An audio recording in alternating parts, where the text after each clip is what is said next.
ஒரு pepper chicken. Okay bro நான் gravy மட்டும் தான் ப்ரோ கேட்டேன். ப்ரோ நம்ம கிட்ட கிரேவி வாங்கினா சப்பாத்தி புரோட்டா தோசை எல்லாமே அன்லிமிட்டெட்.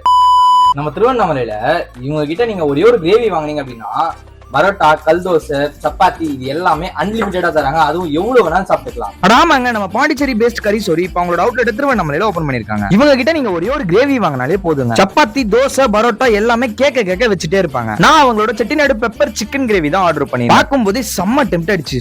சுட இருக்க அந்த செட்டிநாடு ஸ்டைல் பெப்பர் சிக்கன் கிரேவியை எடுத்து போட்டு பரோட்டாவோட ஒரு டேஸ்ட் பண்ணி பார்த்தா அட பரோட்டாவோட செம்ம கம்போ இருந்துச்சு. அதே மாதிரி அன்லிமிட்டடா தான் தராங்க அப்படின்னு சொல்லி அந்த தோசையும் சப்பாத்தியும் ட்ரை பண்ணி பார்த்திருந்தோம். ஆல்சோ இவங்க கிட்ட நீங்க வாங்கும் போது யூசுவலா கொடுக்குற சட்னி, சாம்பார், சால்னா எல்லாமே கொடுத்துருவாங்க. அன்லிமிட்டட் பொறுத்த வரைக்கும் ஒருத்தர் ஒரு கிரேவி வாங்கினா எவ்வளவு வேணாலும் அன்லிமிட்டடா சாப்பிடலாம். சிம்பிளா சொல்லணும் அப்படின்னா 4 பேர் போறீங்க அப்படின்னா 4 பேர் 4 கிரேவி வாங்கிட்டு நீங்க எவ்வளவு வேணாலும் அன்லிமிட்டடா சாப்பிடலாம். திண்டுக்கல் ஸ்டைல் ஜீரக சம்பா பிரியாணி, அதுவும் ஒரு மாதிரி அத்தன்டிக்கான ஃபிளேவர்ஃபுல்லா கொடுத்திருந்தாங்க. டேஸ்ட் வைஸ் பக்காவா இருந்துச்சு. இங்க போனீங்க அப்படின்னா மஸ்ட் ட்ரைனே சொல்லுவேன். சுலா போகாம இப்ப அப்பா எப்படி இருக்குன்றத டேஸ்ட் சொல்லுவாரு. நல்லா இருக்குப்பா. அன்லிமிட்டடா கிரேவி வாங்கினா சப்பாத்தி பரோட்டா தோசை வந்து அன்லிமிட்டடா சாப்பிடுவோம். ஒரு வழியா அன்லிமிட்டடா நானும் எங்க அப்பாவை நாக் அவுட் பண்ணிட்டு கிளம்பிட்டோம். இருங்க புரியுது. லொகேஷன் சொல்லாம போறியடா. அதாவது நம்ம திருவண்ணாமலை திருக்கோவிலூர் ரோடு திருவள்ளுவர் சிலையில இருந்து கொஞ்சம் தூரம் முன்னாடி வந்தீங்க அப்படின்னா லொகேட்டா இருக்கு. ஃபர்தர் டீடைல்ஸ்க்கு டிஸ்பிளே கொடுத்திருக்க நம்பருக்கு கான்டாக்ட் பண்ணி கேட்டு தெரிஞ்சுக்கோங்க. இந்த மாதிரி யூஸ்ஃபுல்லான ஃபுட் வீடியோஸ்க்கு நம்ம பேஜை ஃபாலோ பண்ணிக்கோங்க.